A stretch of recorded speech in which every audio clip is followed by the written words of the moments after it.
I'm joined by Dr. Casey Harbine of St. Pat's for another edition of Morning Rounds. Thanks for waking up with us today. Yeah, you bet. Today we're talking about food poisoning, how to prevent it. First of all, you hear a lot about it quite frequently. How common is food poisoning? Well, food poisoning is actually very common. About 1 in 6 Americans will have some form of food poisoning in a year. Already this year, E. coli alone has made 172 people in 32 states sick and has caused 1 death.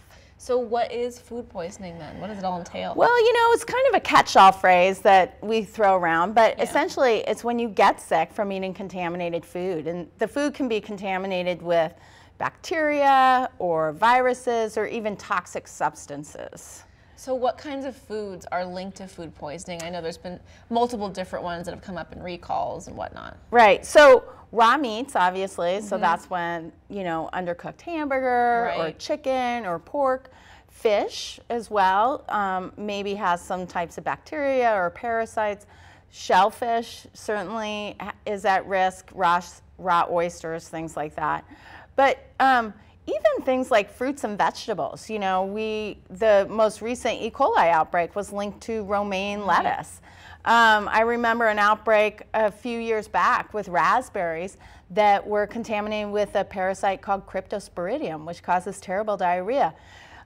Even flour is at risk for being contaminated, and the CDC website recommends not eating raw dough, not because of the eggs alone, but also because uncooked flour is not cleaned before it gets to our home, and so it's meant to be cooked to kill off any sort of toxic bacteria or virus. All right, so speaking of cooking and taking care of stuff, how can we prevent food poisoning? Well, you know, the first thing we need to make sure is that we wash our hands. Some food becomes contaminated because of food handlers, you know.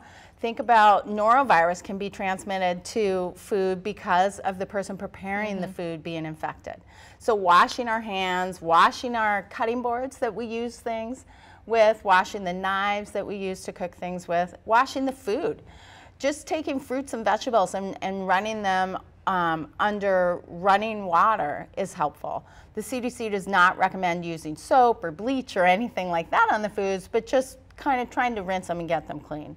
And then separate. When we go to the grocery store and we're putting things in our basket, try to keep the raw meats and things like that separate from the other foods because they are the ones most likely to be contaminated with different things. And keep our cutting boards separate and things like that, and make sure we clean our surfaces. And then cook.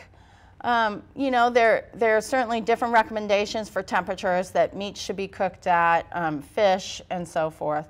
And then make sure we chill. So bacteria can replicate, especially leftovers. Don't leave them out sitting for long periods of time. Even foods like rice, when left out for more than 2 hours at a time, can get a bacteria that replicates that can make us really sick. Defrost things in the refrigerator. Common sense things just to be aware of. All right, well, thank you for those tips this morning. If you have any questions you would like us to answer here on Morning Rounds, you can email them right to us, morningrounds@kpax.com.